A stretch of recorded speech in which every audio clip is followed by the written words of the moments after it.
How's it going, guys? Josh back with you here from Premier Sports and Collectibles. Sitting here watching the Yankees game, watching Aaron Judge more than anything, the pursuit of 61 home runs.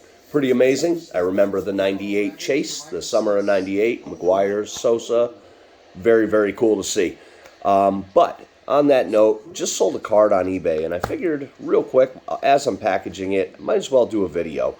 Unfortunately, as a buyer, I know what I don't want to see when something shows up in the mail. And a lot of people really don't understand what to do in order to, number one, keep the customer happy, and number two, protect the card that they're shipping. This isn't anything crazy high-end, so I'm going to show you my process here. First of all, just so we're clear of why I do what I do, I've sold over 5,000 PSA graded cards in the past year and a half or so. One got damaged. Literally one. So my process is obviously tried and true. It works for me. Not saying it works for everybody else. However, that's pretty damn good odds. My percentage is sky high of actually getting to the customer, not only in one piece, but the comments and the feedback that I get about my foolproof shipping is pretty much the majority of what my feedback is for. So here we go. This just sold, not crazy high end, $100 card. This is a 2017 Prism Aaron Jones red, white, and blue rookie. First of all, I grade most of my cards myself. This is in a brand new PSA case. First thing I do is I put it into a perfect fit sleeve, and very carefully, I don't want this to have any scratches on it, my personal collection, or anything that I sell. I pride myself in that, and to be honest, I get higher resale value because of it. So this card is already in a perfect fit sleeve, straight out of my collection. And this is what I'm going to do. Won't be a long video, but I want to show you my process. Hopefully it can help some of you guys out there. And again, you know, every time one of these gets damaged in the mail, even if the customer sends it back to me, I'm talking about refunding him. Let's say with this, it would be a $100 refund.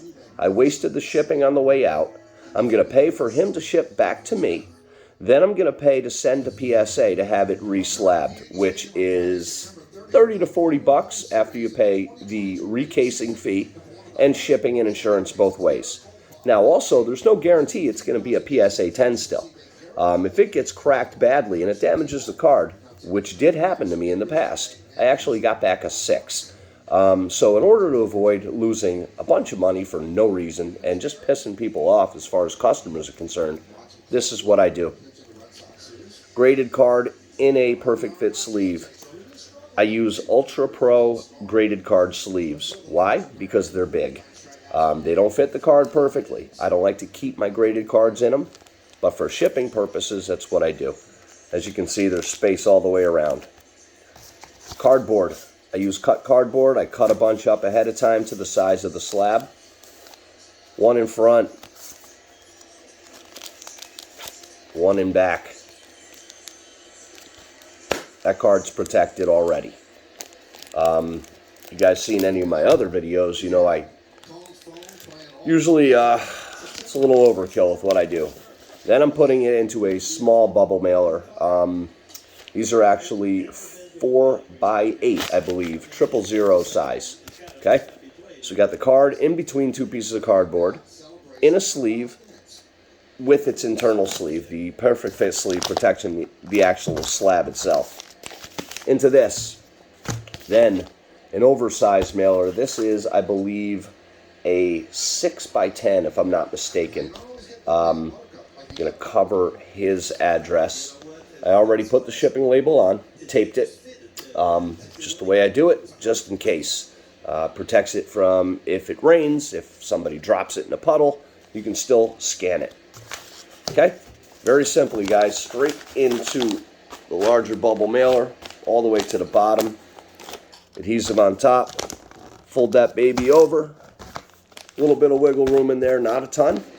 That thing's protected. I mean, unless you're really folding it in half, stepping on it, not much is going to damage this. So, most importantly, yes, it's sealed across the top, okay? But I don't trust that. So what I do, first of all, I always use the T method. I crisscross everything I do. So I'm going to run a piece of tape on the back, from the bottom all the way up and over to the front. Flat, careful. Then I'm going to run a long piece of tape. Again, I spend extra money on shipping materials, and again, it may be overkill. However, my process works, so, you know, take it for what it is. All the way around to the front, across there, across there. So, now we've got a seal. The bottom is sealed and taped. A piece going straight up the back. A piece going all the way across the seal, so that cannot open. But one more thing I do. These can tear. See, so I've got tape here and here. Nothing in the middle. So I run one piece of tape, just like I did at the top. One long piece of tape all the way across the middle, over the buyer's address, usually away from the barcode. Now what that does is you got a limited spot for a tear, okay? These are paper. So obviously I can rip this here, but it's not going to rip through there. It's not going to rip through here.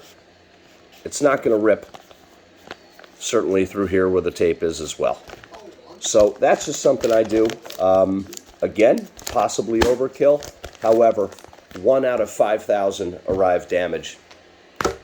You know, the numbers don't lie. So hopefully this helps you guys out. And again, you guys want to check me out, I am on eBay. It's Premier Sports and Collectibles. My eBay name is Premier Sports Plus. Also on Facebook, check me out, Premier Sports and Collectibles LLC.